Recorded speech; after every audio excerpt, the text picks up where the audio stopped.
भारत और श्रीलंका की नौसेनाओं ने 55 मीटर गहराई में दूसरे विश्व युद्ध में डूबे जहाजों के मलबे को ढूंढने का अभियान शुरू किया है और इसमें अत्याधुनिक तकनीक का इस्तेमाल भी किया गया है।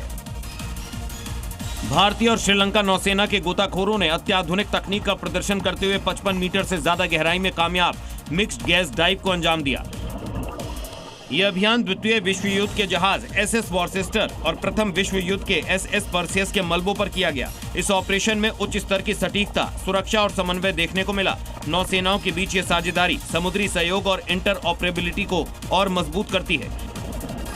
ये कामयाबी गहरे समुद्री अभियानों में एक अहम कदम माना जा रहा है। ब्रिटेन ने धूम्रपान पर ऐतिहासिक कदम उठाते हुए नई पीढ़ी के लिए सिगरेट खरीद पर आजीवन बैन का कानून पारित किया। टबैको एंड वेप्स बिल के तहत 2009 के बाद जन्मे लोग कभी भी सिगरेट नहीं खरीद पाएंगे। ब्रिटेन में धूम्रपान रोकने के लिए ऐतिहासिक कदम उठाया गया है। संसद में पारित टोबैको एंड वेप्स बिल को इस हफ्ते के आखिरी में मंजूरी मिलने जा रही है।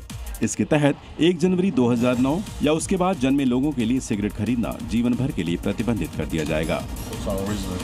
सरकारी आंकड़ों के मुताबिक 16 से 17 वर्ष के किशोरों में धूम्रपान पहले ही काफी कम है, जिससे इस नीति को लागू करना आसान होगा। इस तरह हर साल खरीद की कानूनी उम्र 1 साल बढ़ाई जाएगी।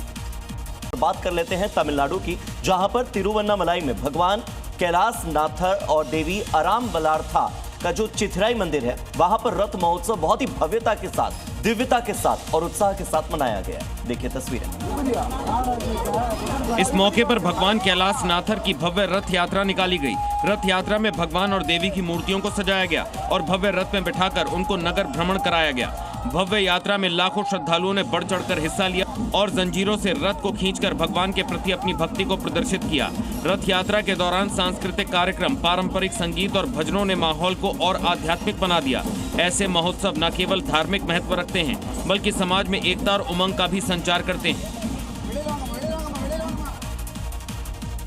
अयोध्या में राम जन्मभूमि परिसर स्थित शिव मंदिर पर ध्वजारोहण की तैयारियां अंतिम फेज में हैं। 29 अप्रैल यानी कि मुख्यमंत्री जो योगी आदित्यनाथ हैं वो कल पताका फहराएंगे यहां पर।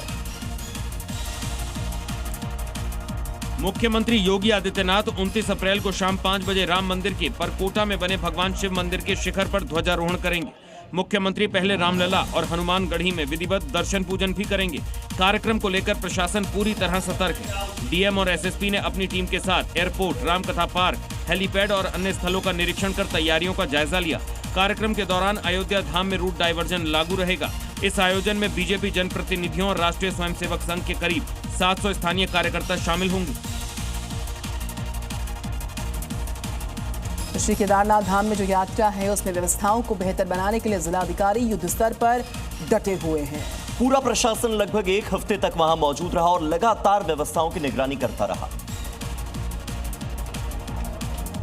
इस दौरान जिलाधिकारी ने हेलीपैड, स्वास्थ्य सेवाएं, पेयजल, विद्युत समेत विभिन्न आवश्यक व्यवस्थाओं का स्थलीय निरीक्षण कर संबंधित अधिकारियों को दिशा निर्देश दिए।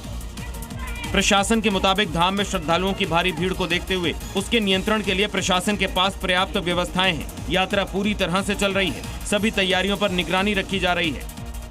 अब तक करीब 1,60,000 श्रद्धालु बाबा केदार के दर्शन कर चुके हैं। बाबा के दर्शन के लिए पहुंचे हर श्रद्धालु को सुरक्षित और सुविधाजनक यात्रा का अनुभव मिले, इसके लिए प्रशासन पूरी तरह से तैयार है। इस वक्त की ब्रेकिंग न्यूज हरियाणा के चरखी दादरी से। चरखी दादरी में भीषण आग लग गई है।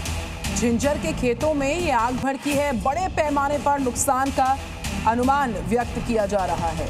तो भीषण आग की वजह से हड़कंप मच गया। स्थानीय प्रशासन मौके पर आग बुझाने के लिए पहुंचा, लेकिन चूंकि आंधी चल रही थी, जिस वजह से यह आग और ज्यादा भड़कती चली गई।